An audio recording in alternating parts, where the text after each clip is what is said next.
πρέπει να περάσω κατευθείαν στον κύριο Γραγατζούνη, τον Ειδικό Γραμματέα, να κάνει ένα σύντομο χαιρετισμό. Σε ευχαριστώ. Καλημέρα σε όλους. Ευχαριστώ πάρα πολύ για την τιμή και τη χαρά να βρίσκομαι εδώ. Είναι πολύ γνώριμο και οικείο το περιβάλλον για εμένα. Αντιλαμβάνομαι λίγο έτσι από μια πολύ προσωπική οπτική την αλλαγή και την εξέλιξη που έχει γίνει όλα αυτά τα χρόνια. Νομίζω ότι στο πρώτο συνέδριο της αρχής είχα έρθει ως ασκούμενος δικηγόρος και πλέον ποιος να το φανταζόταν ότι θα ερχόμουν σαν προϊστάμενος της νέας ειδικής γραμματείας τεχνητής νοημοσύνης και δεδομένων που έχει συσταθεί στο Υπουργείο Ψηφιακής Διακυβέρνησης. Ίσως να μην μας έχετε ακούσει ακόμα, γιατί σε πείσμα των καιρών επιδιώκουμε την ουσία με συστηματική δουλειά και όχι τόσο την προβολή μας.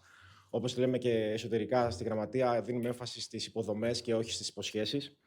Και μιας και μιλάμε για υποδομές, οι υποδομές είναι και ένα από τα τρία βασικά συστατικά της τεχνητής νοημοσύνης, μαζί με τους προηγμένους αλγορίθμους και τα δεδομένα. Και νομίζω ότι η σημερινή ημέρα, Ευρωπαϊκή ημέρα για την προστασία δεδομένων, είναι εξαιρετικά σημαντική, ιδίως σε μια εποχή που η τεχνητή νοημοσύνη έχει μπει για τα καλά στις ζωές μας. Άρα, επιτρέψτε μου να ξεκινήσω λίγο από τις υποδομές και το τι έχουμε κάνει στο Υπουργείο Ψηφιακής Διακυβέρνησης. Αρχικά, είμαστε μια χώρα η οποία έχει υιοθετήσει εδώ και αρκετό καιρό την λογική του Cloud First.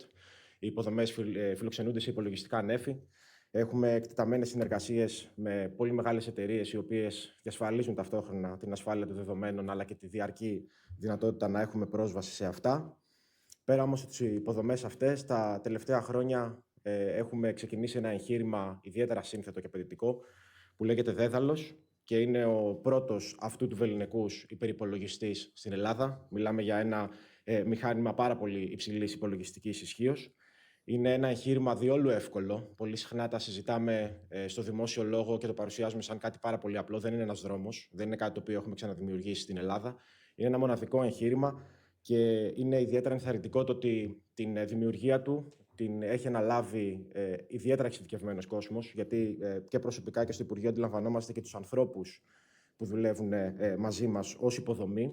Το ανθρώπινο δυναμικό της ΕΔΙΤΕ, το ανθρώπινο δυναμικό του Εθνικού Μετσόβιου Πολυτεχνείου, άνθρωποι οι οποίοι βοηθούν να δημιουργηθούν αυτές οι υποδομές, οι οποίες είναι εξαιρετικά κρίσιμες για το μέλλον της χώρας. Έχουμε την συνδεσιμότητα, η οποία στην Ελλάδα αυξάνεται με ραγδαίους ρυθμούς τα τελευταία χρόνια. Προφανώς η κατάσταση δεν είναι ιδανική, αλλά θεωρώ ότι έχουν γίνει άλματα. Και φυσικά έχουμε και τα κέντρα δεδομένων, τα data centers. Η Ελλάδα έχει αυξήσει σημαντικά την ικανότητά της να φιλοξενεί δεδομένα σε υποδομές που βρίσκονται εντός της χώρας. Και νομίζω ότι είναι και ένα πολύ ωραίο θέμα συζήτησης, γιατί αναδεικνύει, κατά την άποψή μου, τη σημασία αλλά και τους περιορισμούς που έχει η έννοια της ψηφιακής κυριαρχίας, αυτό το digital sovereignty, το οποίο συζητείται τόσο εκτενώς σε νομικούς και πολιτικούς κύκλους στην Ευρωπαϊκή Ένωση. Οι εγκαταστάσεις των data center τις θέλουμε εδώ, τις θέλουμε εντός της χώρας, τις θέλουμε εντός της Ένωσης, γιατί αυτό προφανώς είναι και το νόημα, μία από τις βασικές πτυχές της ψηφιακής κυριαρχίας.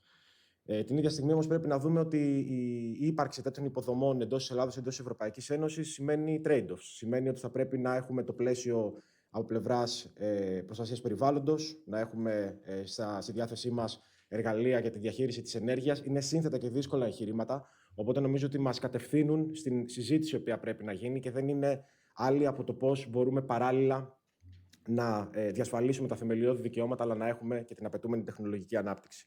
Η δεύτερη πολύ σημαντική πτυχή αυτής της συζήτησης, με το Δέδαλο και τα data center που χτίζονται εντός Ελλάδος και εντός Ευρωπαϊκής Ένωσης, είναι ότι τα δεδομένα αυξάνονται εκθετικά. Το ίδιο αυξάνεται και η ανάγκη για υπολογιστική ισχύ, είτε απλή είτε υπερυπολογιστική. Συνεπώς, κατά τη δική μας άποψη της Γραμματείας και του Υπουργείου, η κυριαρχία, η ψηφική κυριαρχία σε καμία θέση δεν μπορεί να σημαίνει απομόνωση. Η Ελλάδα πρέπει και η Ευρωπαϊκή Ένωση, κατά την άποψή μας, να συνεχίσει να συνεργάζεται με αξιόπιστους εταίρους και το γεγονός ότι αναπτύσσει δικές της υποδομές τη φέρνει σίγουρα σε ισχυρότερη θέση, αλλά όχι σε μια κατάσταση απομόνωσης.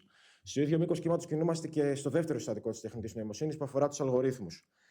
Η συνεργασία με τους hyperscalers, με εταιρείες οι οποίες είναι στον χώρο του Frontier AI, τόσο ευρωπαϊκές όσο και εκτός Ευρώπης, είναι κάτι το οποίο μας απασχολεί καθημερινά. Ταυτόχρονα όμως επενδύουμε στο εθνικό οικοσύστημα με το φάρο. Δηλαδή το οικοσύστημα, αν θέλετε, το οποίο θα αναπτυχθεί γύρω από τον υπερυπολογιστή Δέδαλο και θα επιτρέψει κορυφαία ερευνητικά και ακαδημαϊκά ιδρύματα της Ελλάδος να δώσουν τους πόρους που απαιτούνται φθηνά σε μικρομεσαίες επιχειρήσεις, σε startups, προκειμένου να μπορέσουν να παράγουν προϊόντα και υπηρεσίες τεχνητής νοημοσύνης.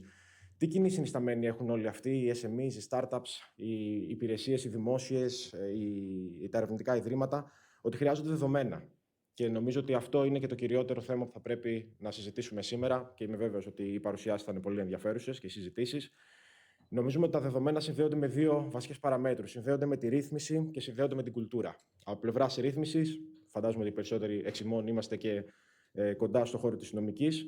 Έχουμε το GDPR, ένα νομοθέτημα που από το 2018 μέχρι και σήμερα έχει αποδειχθεί αρκετά ανθεκτικό και παρά τα όσα προβλήματα έχουν ανακύψει, αποτελεί μια εξαιρετική βάση για τη ρύθμιση των τεχνολογιών αυτών. Και έχουμε και το AI Act, την περίφημη πράξη για την τεχνητή νοημοσύνη, η οποία η αλήθεια είναι ότι στο Υπουργείο, επειδή η γραμματεία μας είναι αρμόδια για την λήψη των εθνικών μέτρων, μας έχει ταλαιπωρήσει αρκετά. Γιατί πέρα από ένα πολύ σύνθετο νομοθέτημα, ο συνδυασμός της εποπτείας της αγοράς με την προστασία θεμελιωδών δικαιωμάτων στην πράξη είναι εξαιρετικά δύσκολο εγχείρημα. Πέραν όλων, έχουμε και το Omnibus, το οποίο έχει έρθει, το οποίο παρακολουθούμε πάρα πολύ ενεργά, το οποίο καταθέτουμε τις προτάσεις μας ως χώρα και ως γραμματεία πάρα πολύ ενεργά και προσπαθούμε να δώσουμε όσο το δυνατόν περισσότερες λύσεις, ούτως ώστε να εξυπηρετηθούν προφανώς και τα ενωσιακά αλλά και τα εθνικά μας συμφέροντα κατά την παρασκευαστική αυτή διαδικασία. Είναι λοιπόν σίγουρο ότι οι κίνδυνοι οι οποίοι μας προβληματίζουν από πλευράς προστασίας δεδομένων, ιδιωτικής ζωής και προφανώς όλων των θεμελιωδών δικαιωμάτων που εμπλέκονται είναι υπαρκτοί και πολύ σημαντικοί.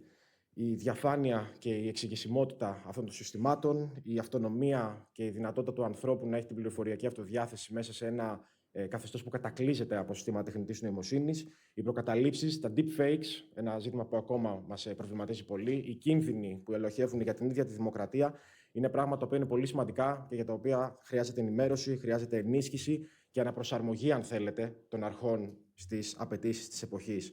Γι' αυτό νομίζω ότι και η σημερινή ημέρα είναι πάρα πολύ σημαντική. Γιατί πρωτίστως, αυτό το οποίο από τη θέση που έχω πλέον στην Ειδική Γραμματεία νομίζω ότι χρειάζεται, είναι μια αλλαγή κουλτούρας. Νομίζω ότι πρέπει όλοι να αρχίσουμε να γινόμαστε πιο ρεαλιστές. Είναι πολύ εύκολο να γίνει κανείς κοινικός, δεν είναι αυτή η επιδίωξη, αλλά θα πρέπει οπωσδήποτε να γίνουμε ρεαλιστές. Πρέπει να θέσουμε ξεκάθαρες προτεραιότητες ως χώρα, τι δυνατότητες έχουμε, τι θέλουμε να πετύχουμε και πώς θα φτάσουμε εκεί. Θα πρέπει η αντιμετώπιση μας να είναι μεν ανθρωποκεντρική, αλλά όχι τεχνοφοβική. Νομίζω ότι τα μαθήματα είναι σαφή.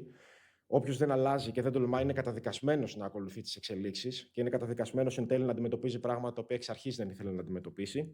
Σας καλώ λοιπόν με αφορμή τη σημερινή ημέρα να προσπαθήσουμε να αλλάξουμε μια σελίδα, γιατί νομίζω ότι πλέον η αλλαγή είναι υπαρξιακή ανάγκη.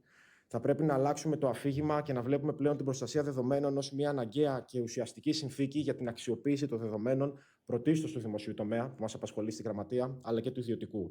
Νομίζω ότι θα πρέπει να δουλέψουμε μαζί για να βρούμε τους καλύτερους τρόπους για να ξεκλειδώσουμε την αξία των δεδομένων προς όφελος της κοινωνίας, στην πολύ σημαντική αυτή εποχή της τεχνητής νοημοσύνης.